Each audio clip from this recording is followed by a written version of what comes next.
Yesterday was July 4th, the 250th anniversary of America, and today we're going to be looking at the DC celebration they had, Trump's speech, the political imports and implications of what he said, how it's going to affect what I think is going to be the Republican stance during the midterms, and also what he said on the Iran war, and a little bit more about it. Welcome to Suit and Tie Conservative. Because we are one people, we are one family, with one flag. You showed that tonight.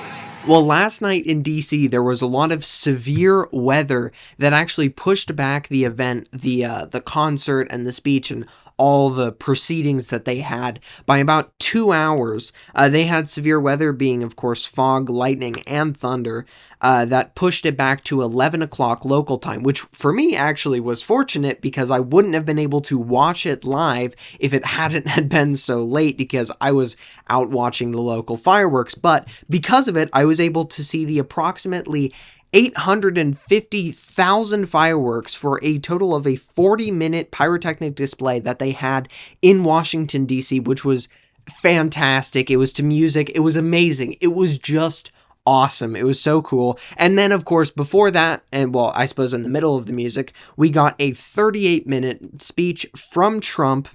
And of course, as I was saying, both before and after the speech, there were just some beautiful classic American songs, and especially I loved right after his speech, they had the military band singing these like classic songs like YMCA, and it was just great. It was really beautiful. And one of the things that I thought was so great about the event was the fact that this really was truly a family event. It's not just merely the content of the event, which is I think what most people say, or what most people mean when they say that something is a family event. Basically, oh, there weren't like strippers and there wasn't cocaine at the event. But of course, that wouldn't have happened under basically any administration, or at the very least, I hope it wouldn't have.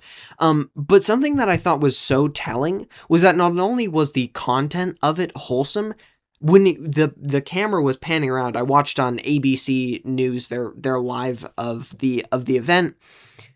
You could see everyone there was with their family. It was a bunch of families. It wasn't a bunch of, the DC cat ladies or whatever were there. No, it was a bunch of families. And I thought that was so great. But anyways, we should get to Trump's speech because I think Trump's speech here had so much political messaging. It was actually like incredibly telling of where we are and where we're going as the GOP. But before we get to that, I would really appreciate it if you could like and subscribe to the channel. And of course, if you have anything you want to talk to me about, put it down in the comments down below. So as I was saying, the July 4th, 250th anniversary was, of course, marked by a speech from Donald Trump. How could it not be? And I think there were a couple important themes that really are so telling of what the Republican message is going to be coming into the midterms. Before I do get into the kind of themes of the speech, first of all, I just want to say that this was a great speech, and it was a memorial to the greatness of America, to all the great things America has done. Well, maybe not all of them, that would be a long list, but a lot of the major ones. Trump opened by talking about of course, the Declaration of Independence. It's July 4th, how could you not? The Constitution and the timeless ideals of America and much more. He brought in a couple different things. He had a lot of historical flags with him, among which was a 1777 flag with the 13 stars and 13 stripes from the Battle of Saratoga, a 1781 flag from the Battle of Yorktown, and the 1883 flag, which was the first flag flown over the Brooklyn Bridge. He also brought in, also commemorating American greatness, veterans and also the astronauts of the Artemis mission. Of course, the Artemis mission, which went further than any human has ever gone away from the Earth. They also brought in family members of American heroes such as Davy Crockett, Wyatt Earp, Annie Oakley, and Theodore Roosevelt, of course, Teddy Roosevelt, my guy. And I think it's really interesting, before we get to how it's telling about like politics and stuff, it's really interesting the people he selected to bring in family members of. You could have picked a number of family heroes. I mean, like, for example, you could have brought in the Ford family, for example. But I thought it was really telling that he brought in specifically family members of like American frontiersmen. We have Davy Crockett, Wyatt Earp, which was also a frontiersman. He was known for being a gambler too. Annie Oakley, who was a female marksman in, I believe, the 1800s, and Theodore Roosevelt, who was basically the most outdoorsy, like, frontiersman president we ever had. And I think it reminds me of, I'm currently reading through the Democracy in America by Alexis de Tocqueville, and he talks about how in America there's this kind of like disorder in America where it's not as orderly of a society, because you have like the rough and tumble types, like the frontiersmen, that, you know, there's a certain amount of like roughness to American society that makes it distinctly American. But I think one of the things Alexis de Tocqueville talks about in it is it's 100 times better than European society of that time. He visited in the 1800s, and he said that it was just so much better, right? Because I think that there's an American soul to it. But I just thought it was interesting how he brought in specifically these family members. But all in all, it was awesome. This was an awesome event, and it was just a beautiful celebration of America. And I think that one of the things, I have a Democrat friend pretty close to me, and one time he was asking me, like, how can you be patriotic about America when, you know, when your side, like, when your political side isn't winning? Like, how can you possibly like a country when it's not being run by the people that you like? And of course, for me, I don't have to deal with that, but he does, right? He doesn't particularly like Trump. He doesn't like what he stands for and all that. But one of the things I told him is it's this speech, right here, celebrating the greatness of America, the ideals, our Constitution, the Declaration of Independence, our American heroes, the veterans that fought for America, that fought for the freedom we have, right? Even if you can't support the current guy in office, which, you know, whatever, we can disagree on that. We have to recognize that America is a great country. And even if your guy isn't in office, even if your party isn't the one that's winning necessarily, it is a beautiful country, and it is a great country. And ultimately, a lot of people love America, and a lot of people loved this symbol of American greatness and this celebration of all that America represents. However, a lot of people also hated it. I remember I was watching YouTube, and there were some people that were calling for, like, basically the cancellation of July 4th this year because Trump's in office. And in fact, when I was watching the live stream that I was talking about of the DC fireworks and of Trump's speech, there were people spamming the chat saying, "Oh, I hate America, I hate Trump," and all these things. And it's just so interesting to see, right? It's so interesting to see how there are people that are so deluded, really, that they genuinely, like, hate our country because of who's in office. But moreover, I think it's something that Trump addressed in his speech, and I don't think people really caught it that much. He mentioned communism, like, several times throughout the speech. There were actually, I counted, there were 11 mentions of communism, and it was one of the major themes of his speech. And he was talking about, you know, how communism doesn't work and how we will win over communism. We can roll the clip real quick of it. Americans will never let anyone take our freedom away. Won't happen. And all these talks from the communists, they haven't got a chance. Not even a chance. We don't want communists in our country. Communism is a loser, and it always will be. The communist system is the opposite of the American system. Our warriors did not fight communism on battlefields across the world, only to have that menace rear its ugly head right back here in America. We're not going to let it happen. this political messaging is not actually, it's not just me noticing this, just to be clear. NBC also noticed the fact that communism was a major topic in the speech. They ran an article titled "Trump Touts America as Nation of Winners, Slams Communism" in July 4th speech, which of course I think is kind of interesting wording, because I think slamming communism is a good thing, but whatever, it's neither here nor there.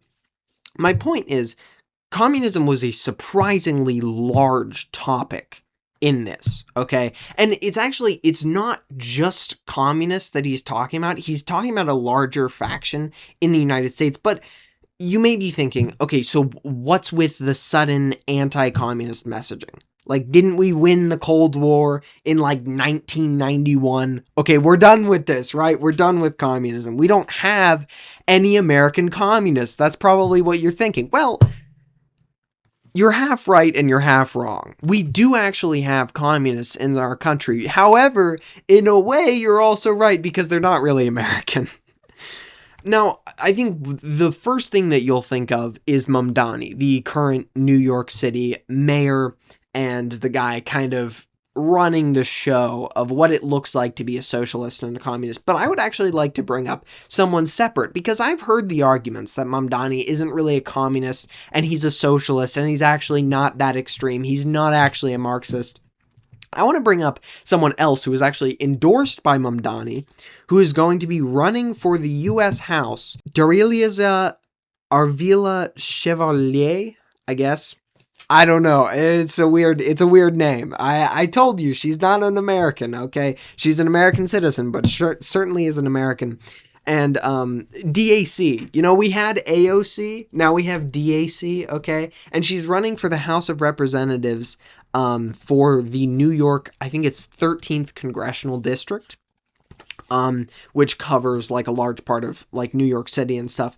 And this chick is an actual communist. Like, we're not talking about like she's a socialist. She's not really. I mean, she makes the statement that she's a Democrat socialist, but let's just go through some facts. This is from CNN. She has advocated for, and this is a list of basically things she's advocated for on her Twitter.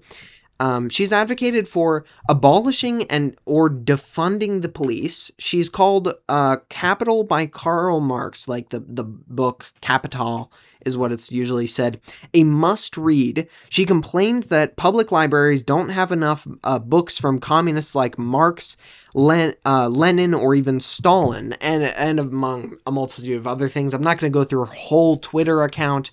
That would be a little bit much.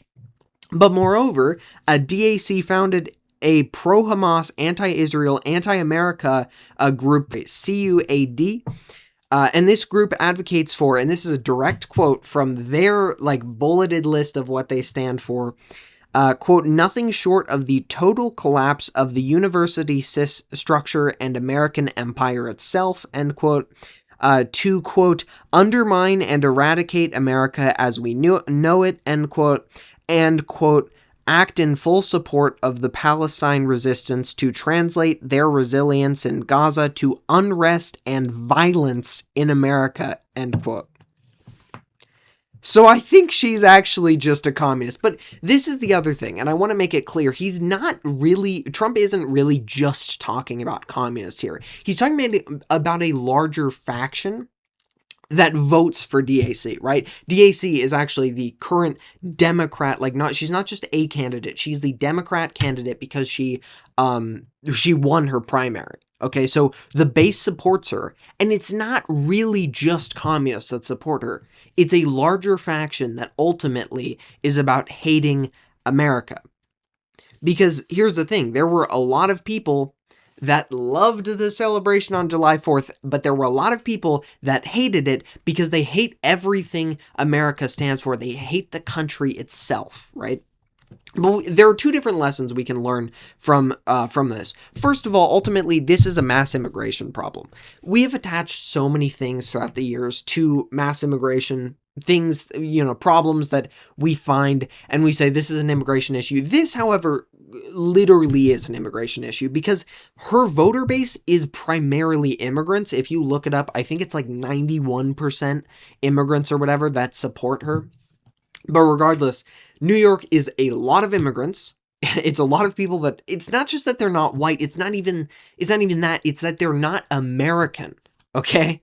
They're not American. They hate our country, but they're voting here, right? So they've come into this country and they hate it, but they're voting in our elections because we've changed what we think being American is, right? We think it's just a citizenship, but I disagree that it's just a citizenship. I don't think that these people, that DAC or Mamdani or their voter base, I don't think they are American, okay? I'm not saying that they're not American citizens. I'm saying that citizenship really doesn't actually fully encompass what it means to be an American.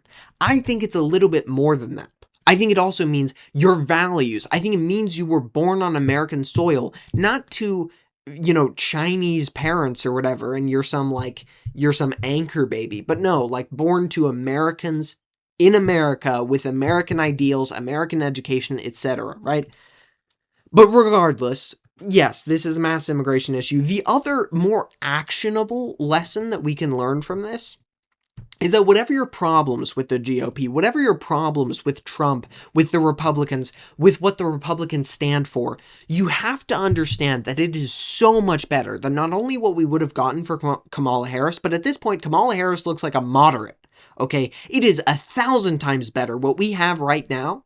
Even if you disagree with the Iran war, even if you disagree with certain things that the Republicans stand for, it is 1,000 times better, if not more, than what we would have with a DAC, with an America hater, right? Because there is a large faction of a majority immigrants,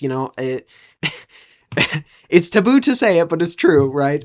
Majority immigrants who are saying that they hate America, they love communism, and they're trying to win and change our country to what they want, right? So we have to keep it in mind. If you are a voter, if you know a voter, whatever, okay, you have to keep it in mind that you may not agree with certain ideals of the Republican Party, but we are at a certain point where there are two different parties at this point. There's the Republicans who love America and the Democrats who hate America, who hate our history, who hate what we stand for, who hate our standing, our establishment, everything, right? So if you are an American, I don't even care who you are, what you are, if you're an American who loves this country, who stands for our ideals, you have to keep it in mind when you get to the polls that you may not love everything. I mean, the conservatives, we are a party of free thinkers, and it's beautiful, but we have to not get petty here, and we have to realize that there's a lot more to being a Republican. And there's a lot more politically here, because this isn't just policy. This is, do you love America or do you hate America? And I think that that is what was so interesting about that theme of the speech. But there was one other theme, and I'm going to keep it short because this is on the Iran war, and I feel like I've talked about the Iran war ad nauseum. I know I've only done one show that mentioned it, but I talk about politics outside of this show as well, and I feel like I'm in a purgatory where I never get out of talking about the Iran war. But it was actually a topic of Trump's speech as well. He mentioned it 2 times, and we get back into the historical flags thing. One of the other flags Trump had was the 1898 flag, which flew above our flagship after our Navy sunk the Spanish fleet, and of course Trump drew parallels to us sinking the Iranian fleet. Trump mentioned Iran twice in this speech, and we'll roll the clip real quick, and then we'll see just a couple of things that I think are so interesting that I was totally right on about in my last show. We've had tremendous success. You look at Venezuela, you look at Iran, we wiped out their military. The Spanish fleet to the bottom of the Manila Bay, one of the greatest naval victories in history. Much like our recent victory by sinking the entire Iranian Navy, 159 ships. To the bottom of the sea, all done in just a moment's time. Happened very quickly. We have the greatest military anywhere in the world. So the Iran war has been a huge topic for weeks now. Actually, for months now, actually. I was gone for 2 weeks, so I couldn't talk about all the crazy stuff that happened. But just to catch us up, and actually, I want to highlight the things that I was right about in my last show. First of all, the Memorandum of Understanding, the MOU, has given way for the most part, of course. There are currently talks which are now halted because they're mourning their last supreme leader, which we killed. But really, there's no sign of this war ending. And, of course, Israel was a primary factor in drawing Iran back into the conflict, because one of the preconditions of the agreement was that Israel would stop bombing Lebanon, which of course is basically impossible for us to have them do, because as I said in the last show, Israel's interests have entirely diverged from the United States. I mean, Netanyahu and Trump are like this. Like, I mean, they're completely gone, because Trump is saying, you're crazy, you need to stop bombing them, what are you doing? And Netanyahu is saying, we're a sovereign country, we're going to have our own interests. And while that is true, it's pretty alarming to see them draw us back into this conflict, because politically Israel needs this conflict, right? And of course, I think I'll touch on that in a moment. But the other thing I want to say, and this is more on the speech, I predicted that the best way we could do this, we could have the Iran war in general, was that we needed to stay focused on principled goals, clear objectives that we actually have achieved or will achieve, so that way we can pull out of this war and it will be both just and politically beneficial. And I think it was so interesting how in these two clips I just played for you, he's talking about wiping out two specific things, their navy and their army. Notice how he doesn't talk about regime change. He's not even talking about the nuclear deal, right? He's literally only talking about the objectives we've already done, because those are the ones that are going to gain political like kind of credit almost with the base, with the Republicans, with anyone, with really America as a whole. The one thing that I did not predict that I just want to touch on briefly, because it was insane, was that we are part of the memorandum of understanding and the trying to get peace. We are giving billions to Iran. The agreement was incredible to see. Not only have we given billions directly to Iran, if we reach a peace agreement, we will give them more billions. Additionally, we've allowed Iran to sell oil with the American dollar and a number of other things. I mean, it's really painful to see. You know, we need to get out of this war at a certain point, and so I kind of understand wanting to get out of the war that urgently, and you know what, who knows, I'm not in the White House, maybe it was necessary, whatever. One thing I will say, well, I have two more things that I want to say on this topic. First of all, I want to say that Israel's diverging interest here needs to have a political consequence. Not to treat Israel like necessarily like a naughty child or something, but it is concerning to see how much Israel is diverging their interests from ours. And of course, they are a sovereign country. They have the right to do that. But they need to realize that at the end of the day, they are a proxy state of the United States. Okay? They are a proxy state that really politically needs to obey what we say. They're not doing that, and I really hope that they see some political consequences. I'm not advocating for anything extreme. I'm not advocating for cutting all support. I'm just saying there needs to be some kind of political consequence. The other thing I will say, and I think Fox News put it amazingly, this Iran war could come down to two things: pain at the pump or military victory. That's the story that they ran. This war is either going to come down to us giving billions of dollars to Iran, so that way we can end this pain at the pump, as they're saying, pain with our gas prices, economic and political pain for the GOP and America as a whole. It's either going to come down to that, or we're going to have a military victory, either in basically intimidation and then a diplomatic victory, which is kind of unlikely, or a direct military victory where we have either more strikes on Iran or a ground war in Iran. But here's the thing, and I want to wrap back to the speech topic that we had earlier about Trump's speech. To win voters in the midterms, because I was saying, I think really Trump's speech was indicative of the Republican stance for the midterms. We're going to be talking a lot about our victories in Iran. We're going to be talking a lot about how much the communists hate America, and the Democrats and this new political faction, this radical political faction, how much they hate America and you shouldn't vote for them. And I agree with all of that. But Republicans need to do more than just be pro-America. They have to be pro-economy. They have to be pro-American citizen. They have to be winning, if you will. We have to be not only winning in the war, we also have to be winning economically.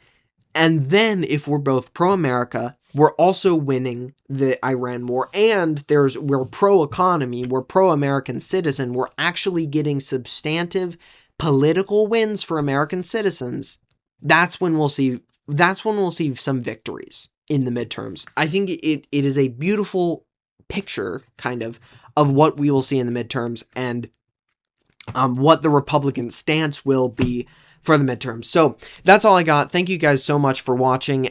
Please, as I said at the beginning of the show, like, comment, and subscribe. If you have anything you want to talk to me about, put it down in the comments. I will read and respond to absolutely every single one of the comments on this video. So if you have any suggestions about what I should talk about or anything like that, put them down below, and I'll see you in the next one.